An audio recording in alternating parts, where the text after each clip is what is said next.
please welcome Jack Schlossberg, grandson of John F. Kennedy, and Sheetal Acharya.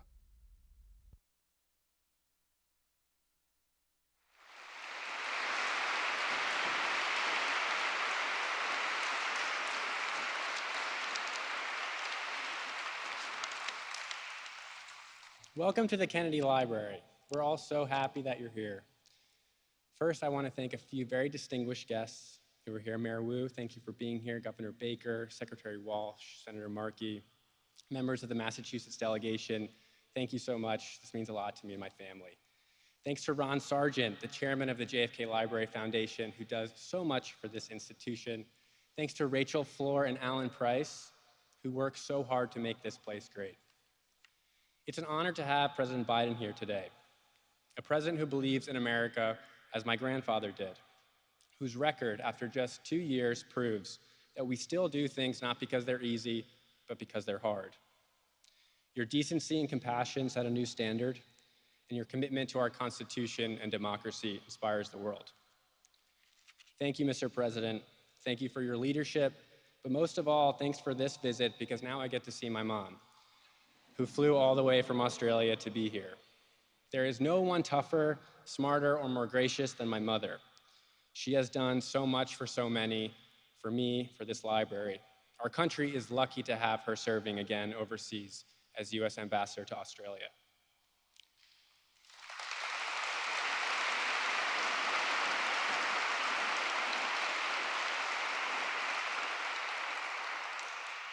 Before we hear from her and President Biden, I would like to introduce Sheetal Acharya, who will say a few words. Sheetal is the Director of Operations in the Global Transformation Office at National Grid. But that's not all. She's a wife, mother, and cancer survivor whose story is helping others to find hope and strength to fight and win their own battle. She's joined here today by her husband, Nish, and her 2 sons, Ved and Kayan. Please welcome Sheetal.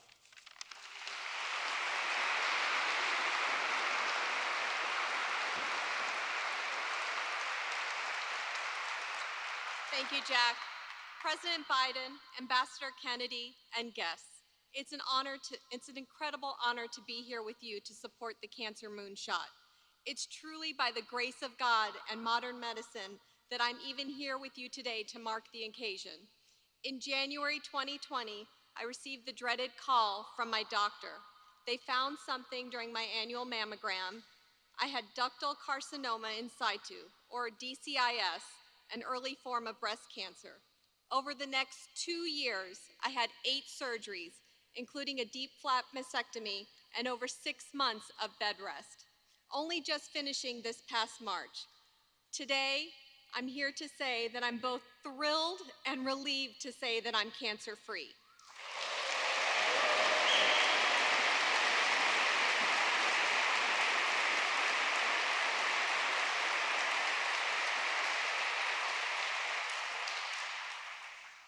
But it's not lost on me how fortunate I am to be here.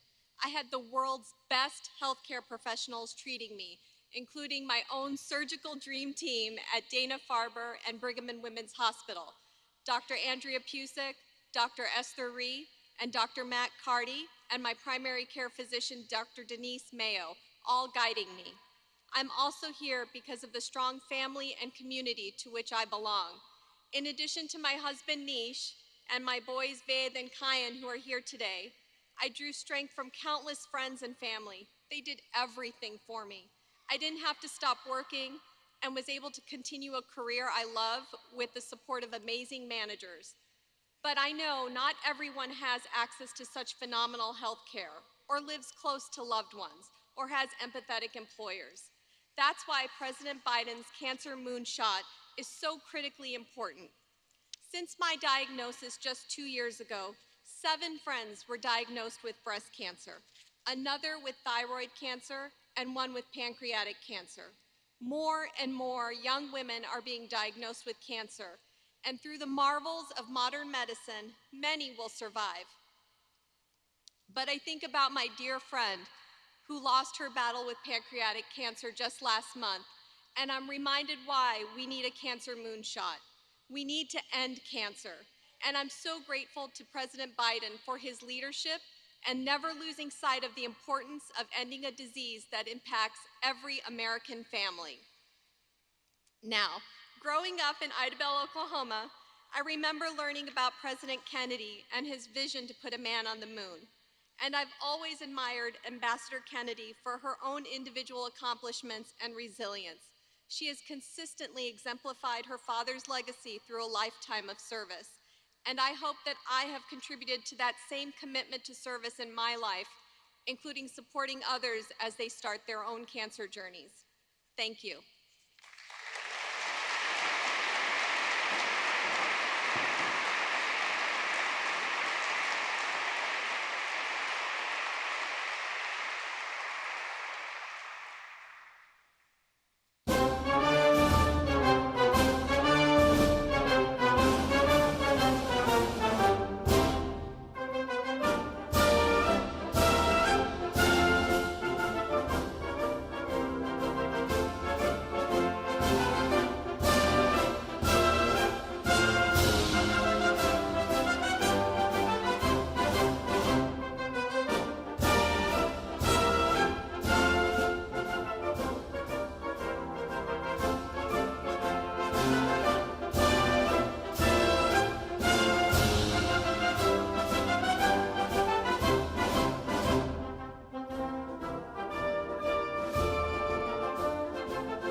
Please welcome Ambassador Caroline Kennedy and the 46th President of the United States, Joe Biden.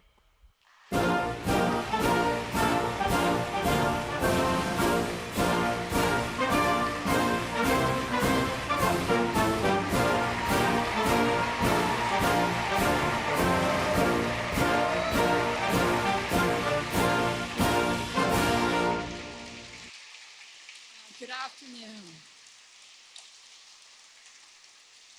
On behalf of my family and the John F. Kennedy Library and Foundation, welcome to this historic day.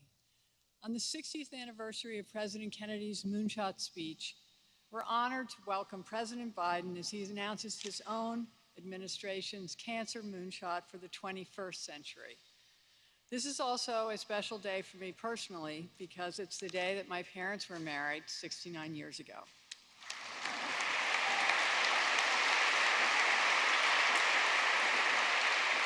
We're so happy to have Mayor Wu, Mayor Landrieu, Senator Markey, Administrator Becerra, Governor Baker, Secretary Walsh, and so many members of the Massachusetts delegation with us. We're grateful for your support of the library over many years.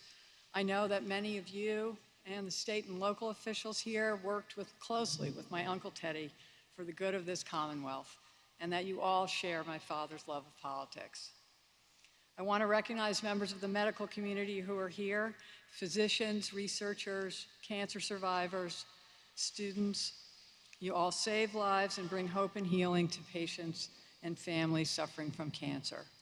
I want to thank Chital for the inspiration that you provide, not just to those living with cancer, but all those who are working for a cleaner, healthier world. And I want to thank the members of my family who are here, my cousins, your families. All of you carry on your parents' work, and all of you carry on our love of Joe Biden. And I especially want to thank my husband, Ed, my daughter, Tatiana, and my son, Jack, for being here, especially Jack, who welcomed us. He always shows up for this library and for me, no matter what, not just on the public days, but every day. I learned from Teddy that it's more fun to do things with family, so I'm grateful to Jack for always making this work fun.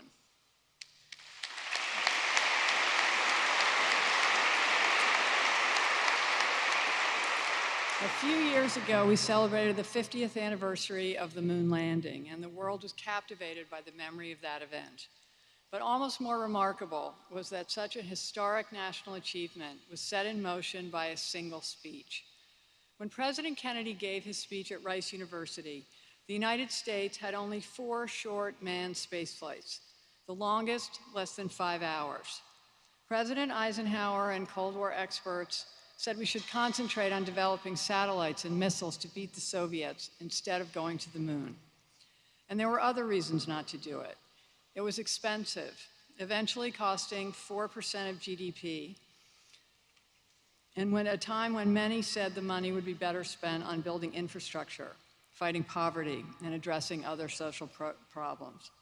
Not to mention the necessary materials had not yet been invented, and scientists weren't sure even that a moon landing on the surface of the moon was possible.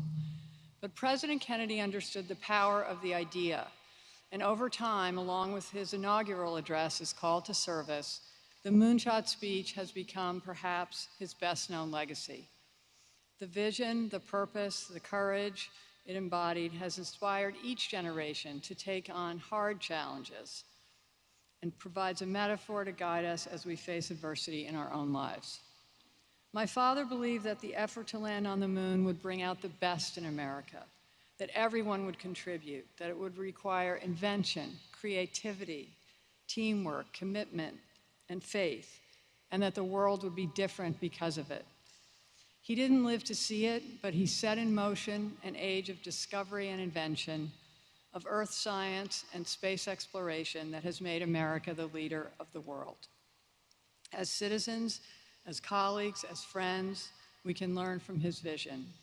It's up to each of us to set an example, to do hard things when we don't think we can, to believe in others when they take risks, to support them when it's tough, and never forget that together we can achieve great things. No one embodies that spirit more than President Joe Biden. He's lived President Kennedy's call to service throughout his life and career. As president, he has restored the soul of America, advanced freedom and democracy around the world. For more than 50 years, President Biden has been fighting for working families, affordable health care, access to a quality education, and always to honor our men and women in uniform. But perhaps the most personal fight for him is the one against cancer. As vice president, he launched his own moonshot to end cancer as we know it, and with characteristic perseverance, he is still committed to that cause.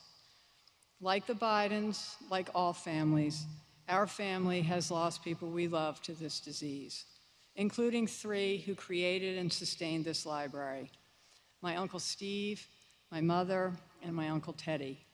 And I want to remember them today. Having felt the grief that comes with such loss, I've often looked to President Biden's life for inspiration. His courage and compassion, his endless empathy and abiding faith, and his confidence that we can overcome this challenge have lifted our hearts. His personal commitment and the national goal he sets today will save lives, change our country, and heal the world.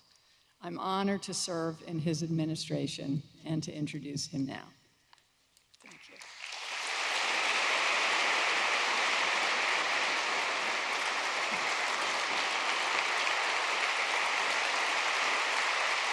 Thank you, Madam Ambassador.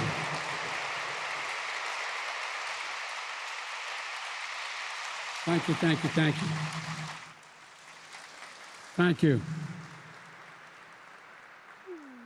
Madam Ambassador Caroline, thank you for that introduction and for your enduring friendship. I was talking earlier about how your family had a very difficult time in my life when I first got to the Senate as a 29-year-old kid before I was sworn in, where I lost my wife and my daughter and my 2 boys were so badly injured when struck by the tractor trailer. And your family was there for me. No, I really mean it. Your family was there for me. You may remember some of it, and I'll never forget it. They got me and my boys through an awful lot. I'm truly honored to be with you all and your incredible family. And Jack, I believe your generation is the best educated, most talented generation in our history. And that's the reason I'm so optimistic about the future, and that's not hyperbole. I mean it. You know, Chital, thank you for sharing your powerful story. And thank you, Mayor Wu, for the passport into this great city. And thank you to Health and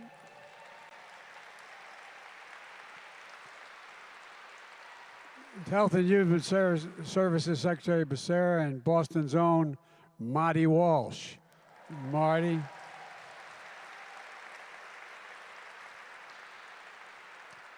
And thank you to the members of the Massachusetts delegation from the House, Representatives Presley, Lynch, Keating, and Jake, I should say, Auchincloss, and Laurie, thank you as well for being here. You have beautiful daughters. They're great kids. And I want to thank all of you, the cancer patients, survivors, caregivers, and don't jump from up there, okay? And for all the leaders of science and medicine for being here today. This is a powerful place for reflection and remembrance. On this day in 1962, America was facing an inflection point. One of those times that changes everything from the day before to the day after. The shadow of world wars cast over a Cold War. The march on civil rights, urgent yet uncertain. And against all of that and more, America faced a choice to move forward or to move backwards, to build the future or obsess about the past, to be a nation of unity and hope and optimism, or a nation of division, violence, and hatred. At this inflection point, President Kennedy made a choice for the nation, thank God. On this day in 1962 at Rice University in Houston, he spoke about America's possibilities. I was asked by Xi Jinping, who I met with more than any other world leader in the Tibetan Plateau, and he turned to me and he said, "Can you define America for me?" And I said, yes, and I was sincere. I said, one word, possibilities. In America, we believe anything is possible. I mean it. And in choosing to go to the moon, President Kennedy said America was doing so, quote, not because it was easy, but because it was hard. Because the goal will serve to organize and measure the best of our energy and skills, because that challenge is one that we are willing to accept. One we're willing, not one we are unwilling to postpone, and one which we intend to win. Unwilling to postpone. President Kennedy, unwilling to postpone. President Kennedy set a goal to win the space race against Russia and advance science and technology for all of humanity. And when he set that goal, he established a national purpose that could rally the American people in a common cause. And he succeeded. Now, in our time, on the 60th anniversary of his clarion call, we face another inflection point. And together, we can choose to move forward with unity, hope, and optimism. And I believe we can usher in the same unwillingness to postpone, the same national purpose that will serve to organize and measure the best of our energies and skills to end cancer as we know it and even cure cancers once and for all.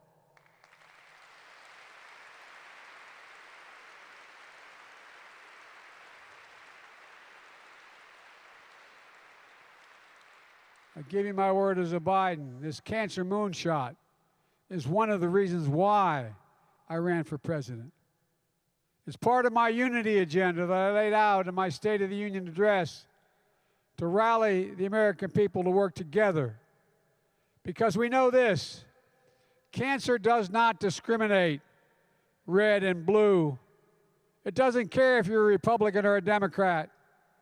Beating cancer is something we can do together, and that's why I'm here today.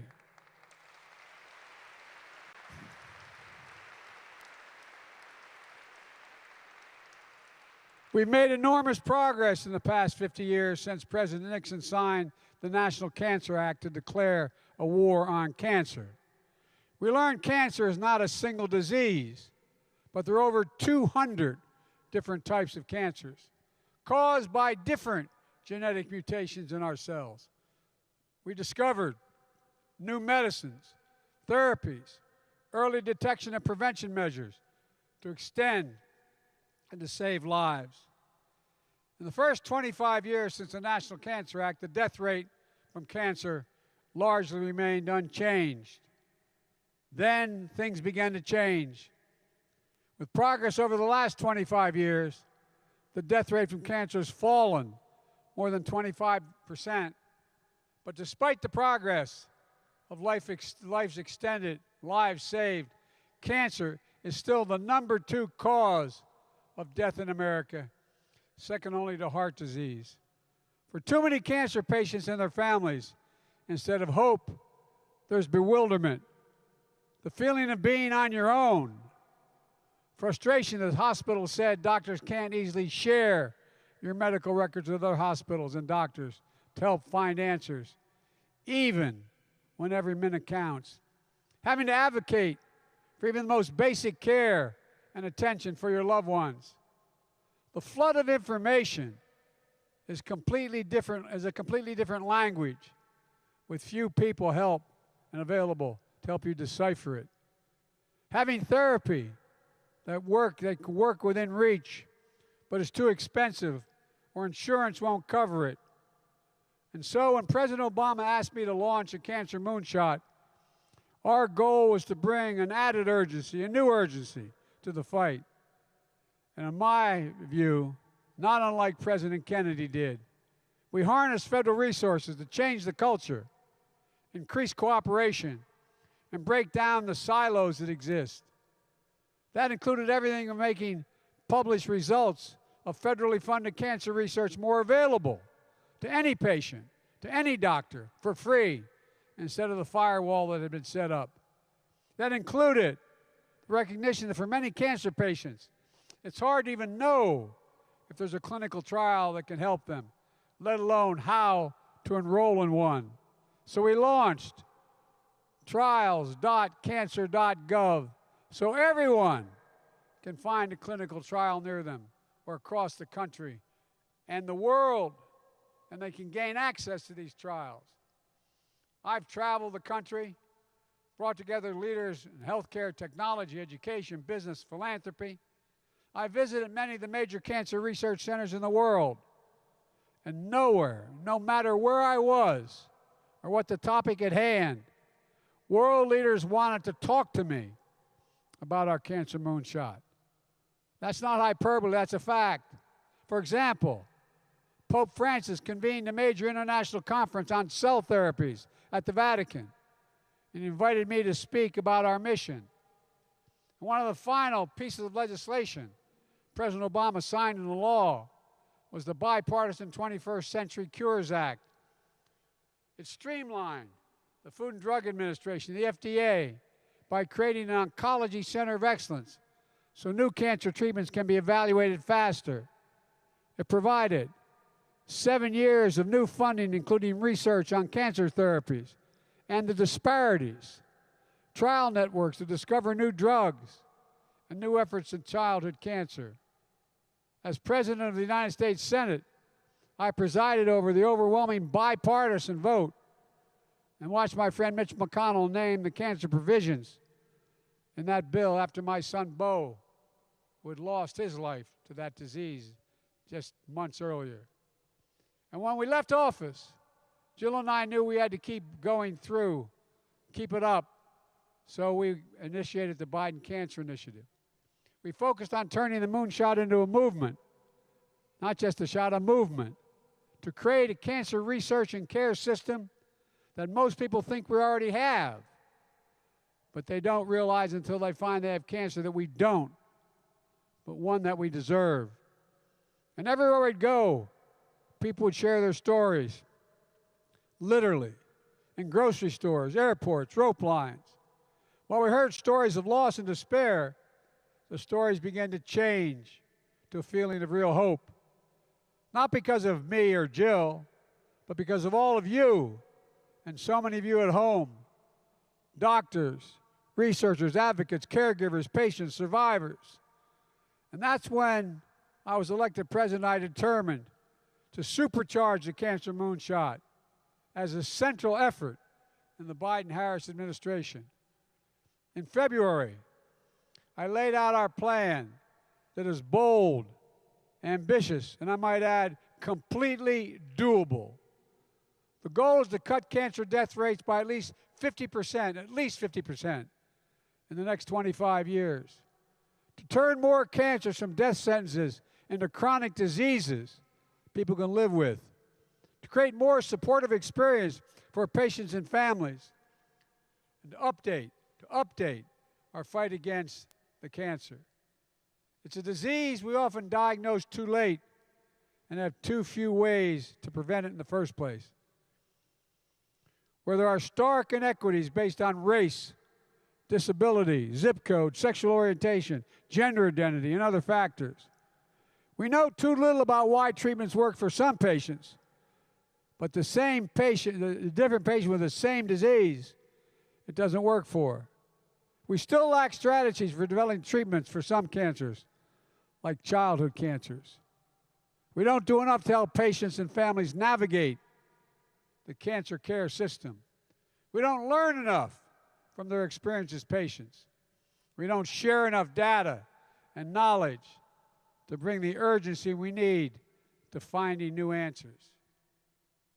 But for each of the ways we know cancer today, we know we can change the trajectory. For example, to prevent cancers, scientists are exploring whether mRNA vaccine technology that brought us safe and effective COVID-19 vaccines could be used to stop cancer cells when they first arise. To target the right treatments, we're learning more about how to use genetics, immune response, and other factors to tell which combinations of treatments are likely to work best for each individual. To address the inequities, we can ensure prevention, detection, treatment, reach patients in urban, rural, suburban, and tribal communities so they have equal access to cancer diagnostics, therapeutics, and clinical trials. As part of the supercharged moonshot, I'll use my authorities as president to increase funding to break log jams and to speed breakthroughs.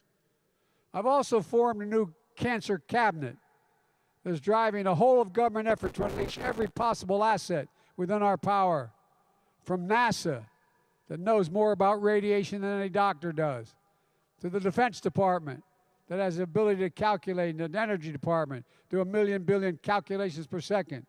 Health and Human Services, Secretary Becerra plays a key role in the cancer cabinet, as does Marty Walsh, a childhood cancer survivor, who is committed to helping Americans get time off for cancer screenings or care for a loved one.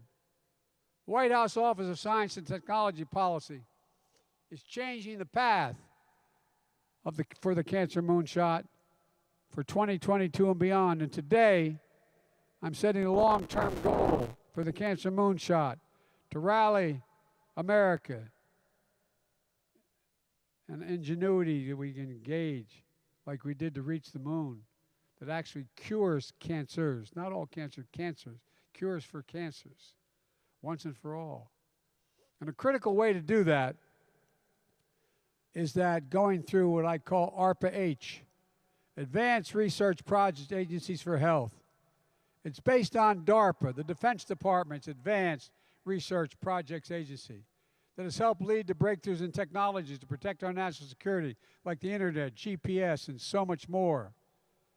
ARPA-H will have the singular purpose to drive breakthroughs to prevent, detect, and treat diseases including cancer, Alzheimer's, diabetes, and other diseases, and enable us to live healthier lives. I call for ARPA-H in my campaign, and after being elected president, notwithstanding the fact that Democrats and Republicans allegedly don't talk to one another, Republicans, Independents, and Democrats in Congress came together and invested $1 billion initially to launch ARPA-H. Imagine the possibilities. Vaccines that could prevent cancer, like there is for HPV. Imagine molecular zip codes that could deliver drugs and gene therapy precisely to the right tissues. Imagine simple blood tests during an annual physical that could detect cancer early where the chances of a cure are best. Imagine getting a simple shot instead of a grueling chemo, or getting a pill from a local pharmacy instead of invasive treatments and long hospital stays. Imagine treatments beyond cancer, bold approaches to reduce maternal mortality and morbidity, something Vice President Harris is laser focused on. And imagine artificial retinas that could help blind people see. These are just a few of the ideas that illustrate the amazing potential of ARPA-H. When President Kennedy called for a moonshot, we didn't have all the tools and experience needed. With our Cancer Moonshot today, we do. And I'm pleased to announce my selection as the inaugural director of ARPA-H, Dr. Renee Wegerson, who is here today. Doctor, where are you? Stand up.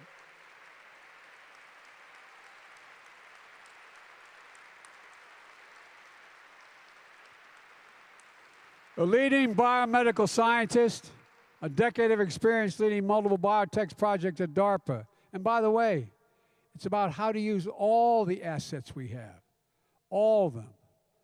An entrepreneur in synthetic biology. She's going to bring the legendary DARPA attitude and culture and boldness and risk-taking to ARPA-H to fill a critical need. Discoveries that save lives, change lives, and often start in the lab bench. But then those basic research breakthroughs need to be tested, scaled, and brought to the clinic. This may require unusual partnerships. They may require support to get over many obstacles that exist. That's why ARPA-H is designed what it's designed to do, so the advances can reach all Americans sooner. I predict ARPA-H will emerge as a new and exciting member of America's biomedical ecosystem. But it's not enough to invent technologies that save lives. We need to manufacture advanced biotechnologies here in the United States.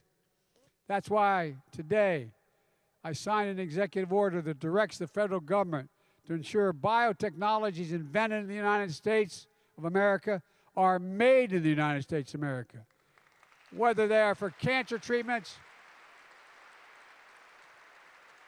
or anything else like next-generation fuels and materials. Today's action is to ensure that America leads the world in biotechnology and biomanufacturing, creating jobs, reducing prices, strengthening supply chains so we don't have to rely on anywhere else in the world.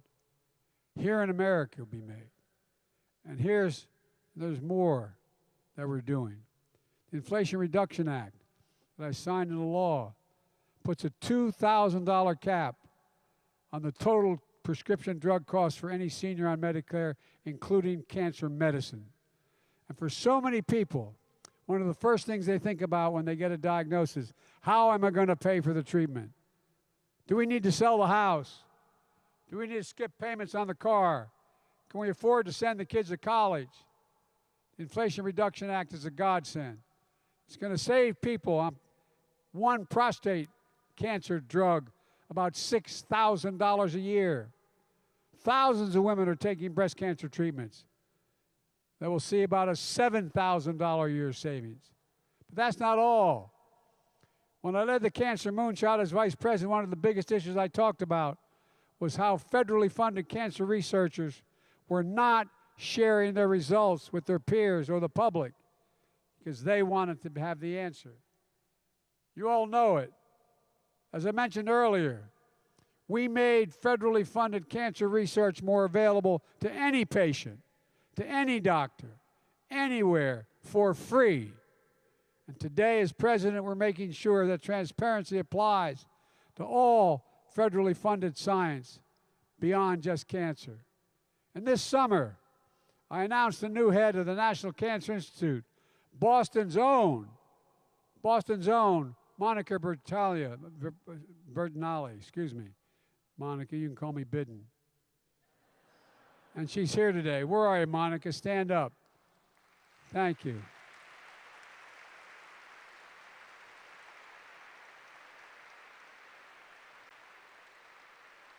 The National Cancer Institute is launching a major national trial for those new tests I mentioned that could detect one or more cancers merely by taking blood samples. You know, if that's the case, these blood tests could lead to less invasive cancer detection tools that will save lives.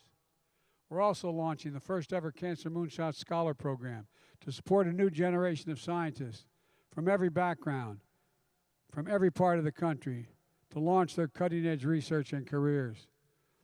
But we need everyone to get in the game. That's why I'm also calling on the science and medical communities to bring the boldest thinking to this fight. I'm calling on the private sector to develop and test new treatments, make drugs more affordable, share more data and knowledge that can inform the public and benefit every company's research. And I'm respectfully calling on people living with cancer and caregivers and families to keep sharing their experience and pushing for progress. Go to whitehouse.gov/cancermoonshot. Share your ideas. So many of you have already made a difference. Last month, I signed the so-called PACT Act into law, one of the most significant laws helping veterans and their families impacted by toxic exposure, like burn pits that lead to cancer. It was veterans and their families, advocates and allies who helped me get this bill to my desk. They never gave up. They never stopped. They slept in the Capitol steps. It matters. It's personal to all of us. So let me close with this. Caroline, I couldn't be here and not talk about your Uncle Teddy. He was one of my dearest friends. One of the things that brings us close as families is the dread of cancer that he and my Bo fought to the end and died months apart. After Bo passed, Vicki wrote me a letter about how, after Ted lost his older brother Joe, his father wrote to a friend who just lost his son. Caroline, your grandfather wrote, and I quote, "When one of your loved ones goes out of your life, you think of what he might have done with a few more years, and you wonder what you're going to do with the rest of yours. Then one day, because there's a world to be lived in, you find you are part of it, trying to accomplish something he did not have time enough to do. And perhaps that is the reason for it all. I hope so." End of quote. For so many of us, that's what we're trying to do. Live a life worthy of the loved ones we've lost, the loved ones we can save.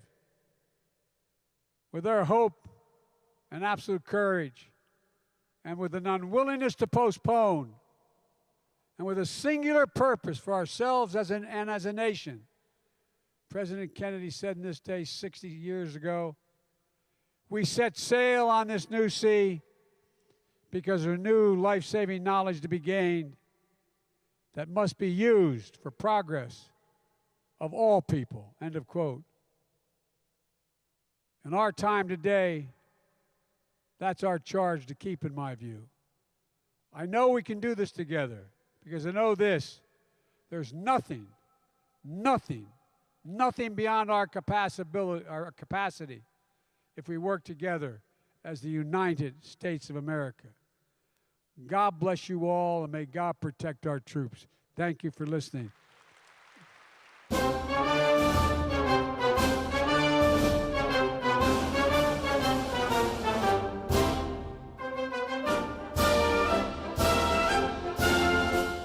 Ambassador and Jack, come on back up. Thank